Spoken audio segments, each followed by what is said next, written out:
Le damos las gracias a la doctora Rosana Costa y le damos la palabra a Alberto Carrasquilla. Él es exministro de Hacienda y destacado analista en materia económica, política y de mercados. Recibámoslo con un aplauso.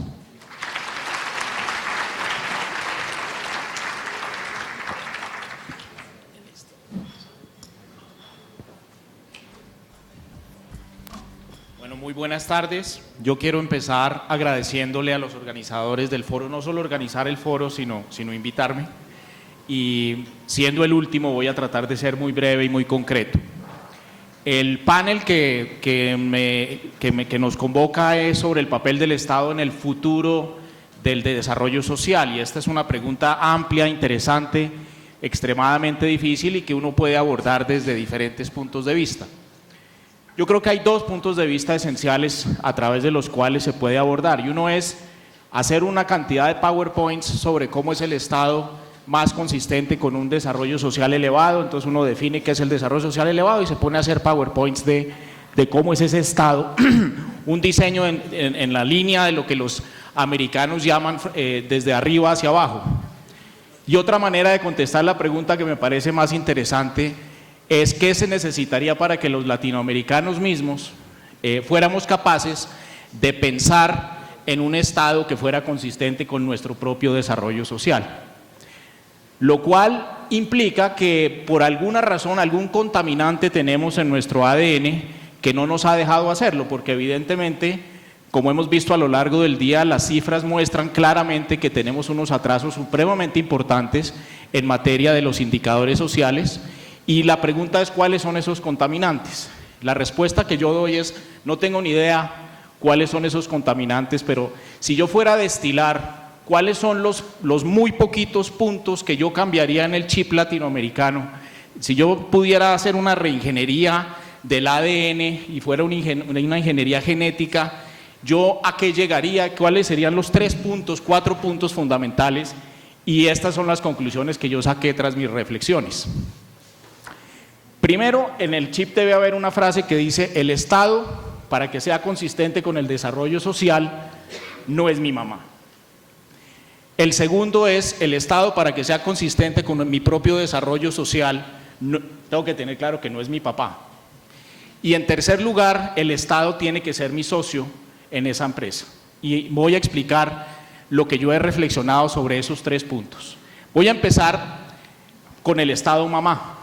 El Estado mamá nace cuando más o menos en los años 50 y por razones comprensibles en Europa y posteriormente en Estados Unidos se crearon y se inventaron las políticas redistributivas que llevaron a los estados de bienestar.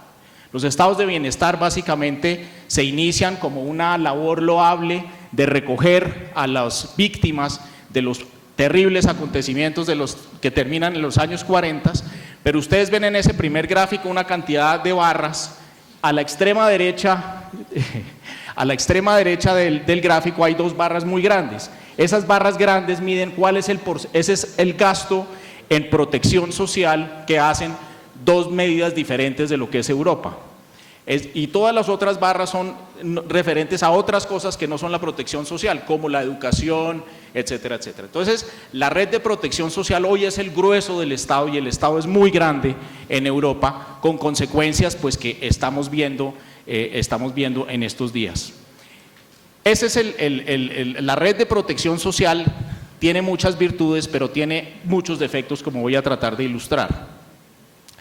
En el caso colombiano, nosotros decidimos hacer una especie de estado de bienestar chapineruno, llamémoslo así, en el cual nosotros decidimos, como se ven los números en el lado izquierdo de la tabla, cómo nosotros en el año 90 teníamos un estado que valía aproximadamente 17 puntos del producto, tanto por el lado de los ingresos como por el lado de los gastos del Estado, y decidimos en estos últimos años, el último dato que tengo ahí es el 2012, elevarlo, digamos, en 10 puntos del producto.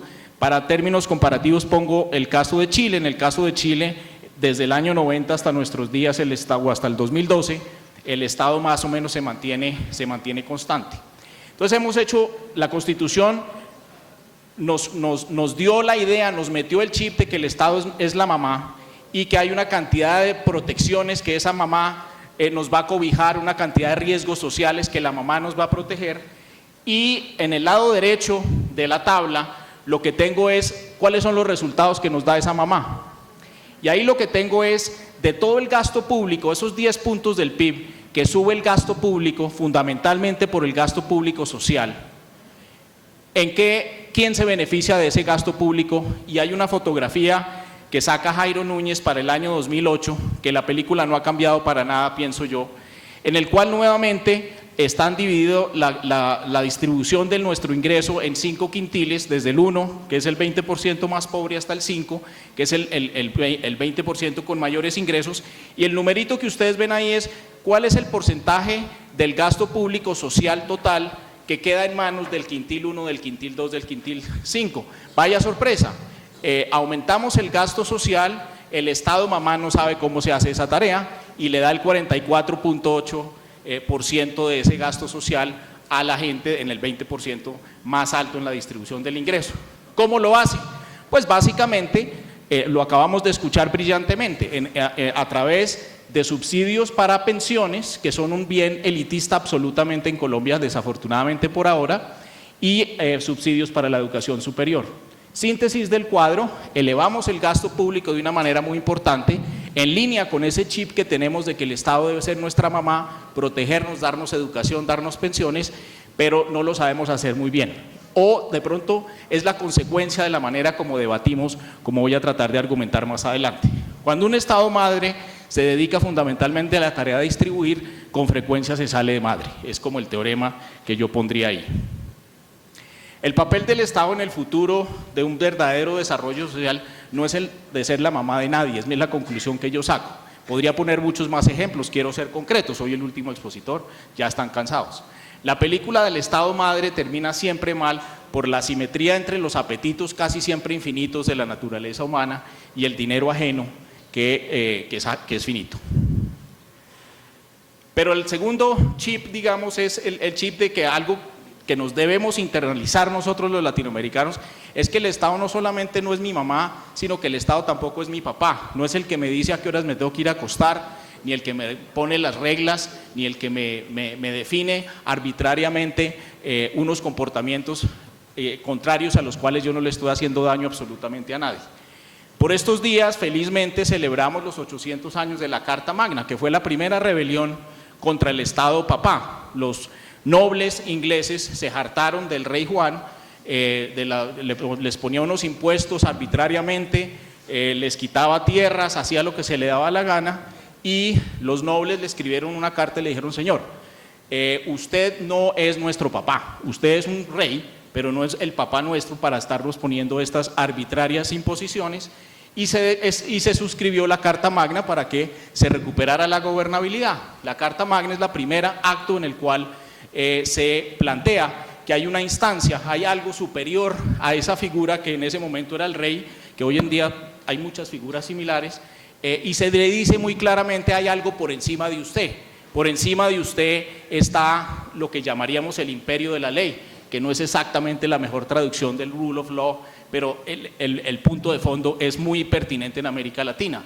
El imperio de la ley debe estar por encima de nuestros reyes de turno. Y para el desarrollo social hay dos áreas críticas que el Estado papá, que yo llamo, no ha dejado desarrollar, que son la seguridad jurídica, porque el papá es caprichoso, un día lo acuesta uno a las 8, otro a las 9, y los derechos de propiedad, porque el papá también le gusta premiar a unos, castigar a otros también de manera relativamente arbitraria.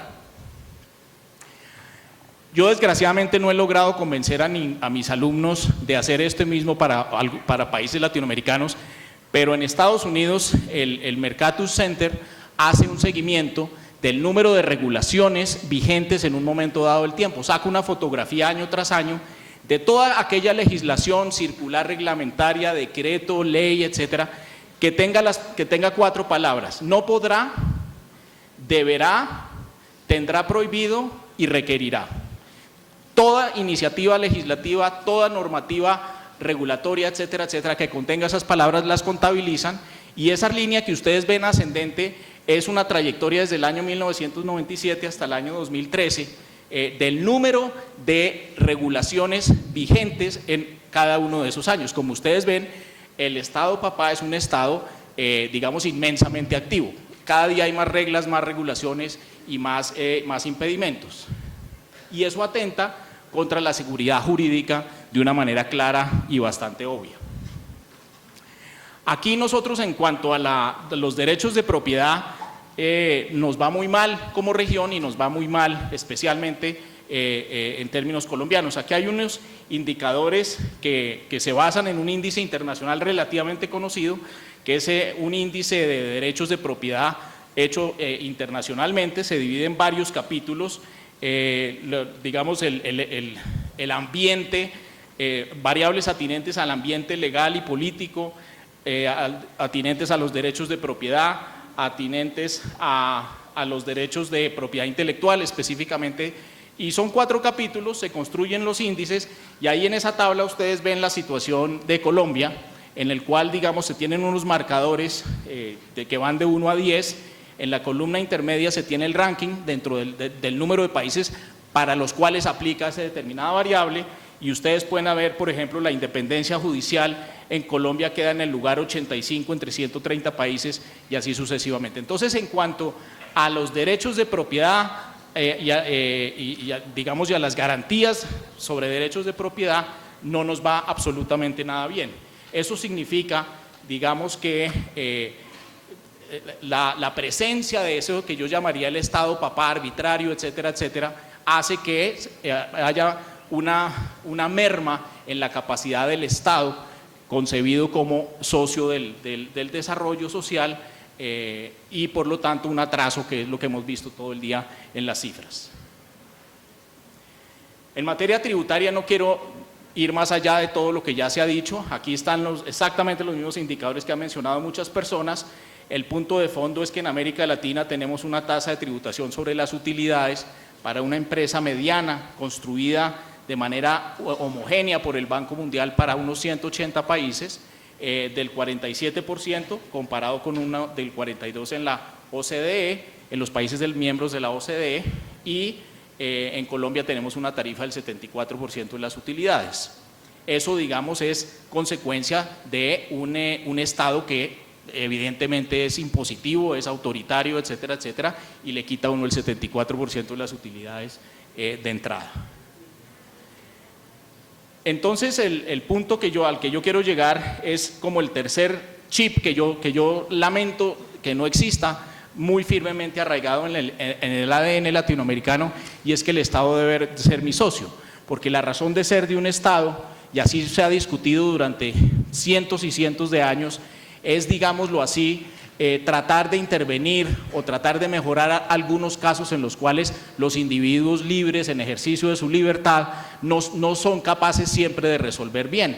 Y estoy hablando de casos específicos ampliamente analizados en la literatura económica, como por ejemplo proveer bienes públicos, entendidos en un sentido económico, que bienes públicos que son imposibles de que se den de una manera eficiente, predecible por parte del sector privado. Se pone el caso del faro digamos, en las entradas de los puertos. Ese faro es un clásico bien público, se puede proveer o no por parte del sector privado, es una discusión, pero es el clásico bien público, un bien al que es muy difícil ponerle precio porque todos los barcos que están entrando al muelle pueden ver el faro. Entonces, ¿cómo se le pone precio a eso? Proveer esos bienes públicos es una labor indiscutible donde cabe la presencia del Estado. Todas esas externalidades, la contaminación ambiental, el ruido, etcétera, etcétera, probablemente el mercado por sí mismo no es capaz de resolverlo de la manera más eficiente. Ahí hay argumentos. Los monopolios naturales, es decir, en el sentido en que hay que hacer una enorme inversión para proveer a una ciudad como esta, como Bogotá, de electricidad o de gas, y significa que solamente una o máximo 2 empresas pueden distribuir esos combustibles. Y si eso es así, hay muchísimas razones para pensar que en ausencia de ciertas intervenciones se presentarían ineficiencias, los precios serían más altos de lo que sería deseable y las cantidades provistas serían menores. Ahí cabe. En fin, hay una cantidad de instancias en las cuales es perfectamente razonable pensar en el Estado consistente con el desarrollo social. Entonces, el punto es que el Estado mamá no es un buen socio. El Estado mamá favorece a los hijitos que más reclaman, a los que más chillan, a los que más cacarean. Ese es el que la mamá se les manda con los brazos abiertos y no es a los que más lo necesitan. Veíamos la distribución del gasto social en Colombia, es absolutamente regresivo. Nosotros decidimos gastar más y llamarlo gasto social, inclusive hay un mandato constitucional que dice que cada año el gasto social tiene que ser más alto que el año anterior. Eso es una peculiaridad colombiana bien interesante y el punto de fondo es que no está llegando a los que más lo necesitan, está mal diseñado.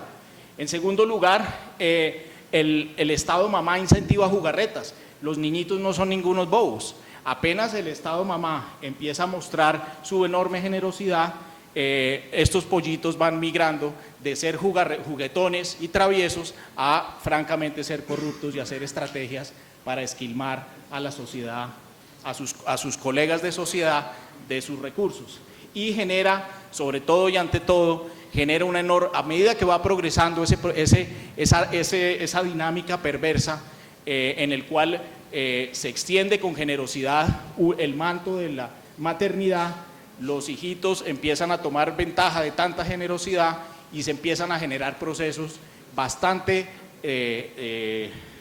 malos o bastante perversos de desconfianza mutua entre las partes. Y ahí es cuando empiezan los decretos para tratar de impedir tal acción y ahí es cuando los creativos al interior de las burocracias empiezan a pensar en cuál será la trampa que me van a hacer y empiezan los decretos para prevenir la corrupción y ahí es cuando se empiezan a trabar absolutamente todos los procesos en el Estado. Segundo lugar, el Estado papá tampoco es un buen socio porque favorece a los hijitos que más chillan y que más reclaman y no necesariamente a los más competitivos, que es lo que debería ser un Estado socio. Incentiva jugarretas, lo mismo que el Estado mamá incentiva jugarretas de otro estilo, en el cual se van las empresas, por ejemplo, que no quieren pagar el 74% de impuestos, empiezan a hacer unas jugarretas inocentes, juguetonas, traviesas al principio, y empieza a darse la dinámica conocida, ampliamente documentada, de un Estado que empieza a perseguir y de unos contribuyentes potenciales que empiezan a salirse y lo vemos en todos los países con tributaciones altas.